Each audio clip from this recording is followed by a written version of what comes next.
राजनीतिक लड़ाइयों में क्यों इस्तेमाल हो रही ईडी। बीएम पार्वती मंत्री भारती सुरेश को बड़ी राहत मिली है। एमयूडीए केस में ईडी की याचिका कोर्ट ने खारिज की है। कर्नाटक सीएम सिद्धारमैया की पत्नी है बीएम पार्वती।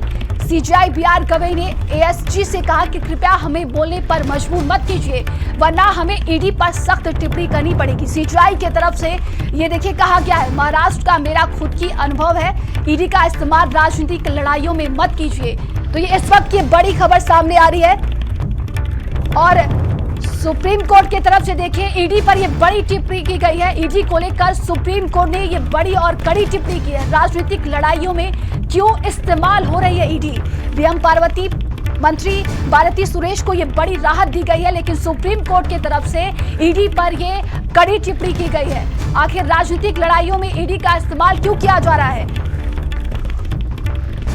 और अक्सर देखा जाता है कि विपक्ष की तरफ से ये आरोप लगाया जाता है कि ईडी का इस्तेमाल सरकार अपने लिए कर रही है, और इसी को लेकर देखिए सुप्रीम कोर्ट की तरफ से ये सख्त टिप्पणी की गई है। आपको बता दें कि एमयूडीए केस में ईडी की याचिका कोर्ट ने खारिज की है और कर्नाटक सीएम सिद्धारमैया की पत्नी है बीएम पार्वती, जिनको बड़ी राहत दी गई है। सीजीआई बीआर गवई ने एएसजी से कहा कि कृपया हमें बोलने पर मजबूर मत कीजिए, वरना हमें ईडी पर सख्त टिप्पणी करनी पड़ेगी, और उन्होंने सख्त टिप्पणी की भी है। सुप्रीम कोर्ट की तरफ से देखिए ईडी को लेकर जो विपक्ष तमाम सवाल खड़े करता है, और इसी को लेकर एक बार फिर से सुप्रीम कोर्ट की तरफ से ये कड़ी टिप्पणी की गई है। राजनीतिक लड़ाइयों में क्यों इस्तेमाल हो रही है ईडी।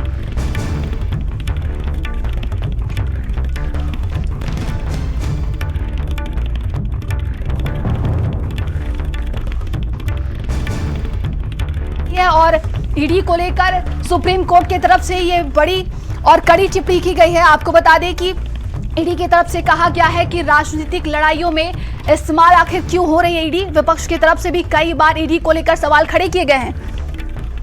और ज्यादा जानकारी के साथ संवाददाता दीपक हमारे साथ जुड़ गए। दीपक, सुप्रीम कोर्ट की तरफ से ईडी को लेकर ये बड़ी टिप्पणी की गई है।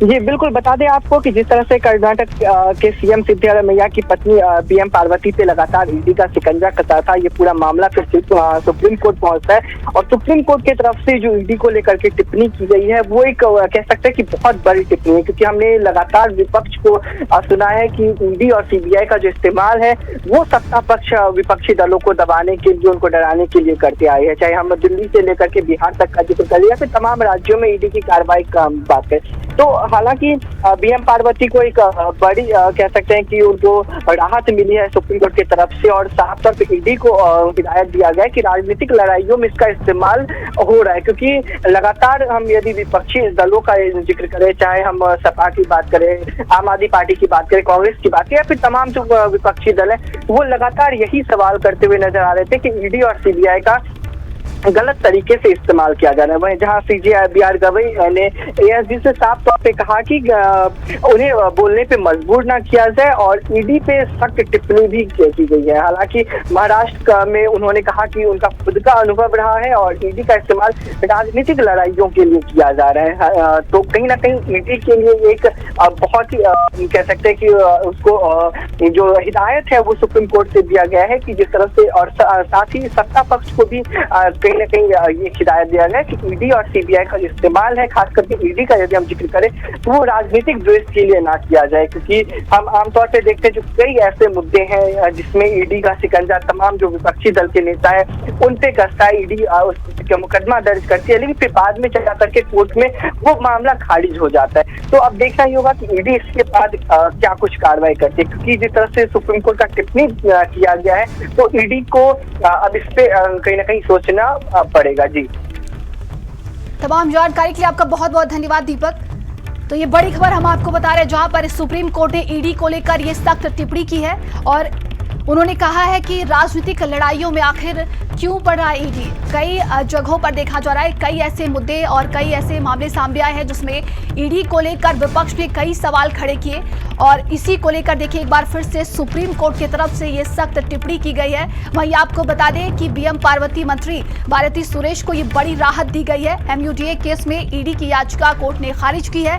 कर्नाटक सीएम सिद्धारमैया की पत्नी है बीएम पार्वती, और सीजीआई बीआर गवई ने एसपी से कहा कि कृपया हमें बोलने पर मजबूर मत कीजिए, वरना हमें ईडी पर सख्त टिप्पणी करनी पड़ेगी।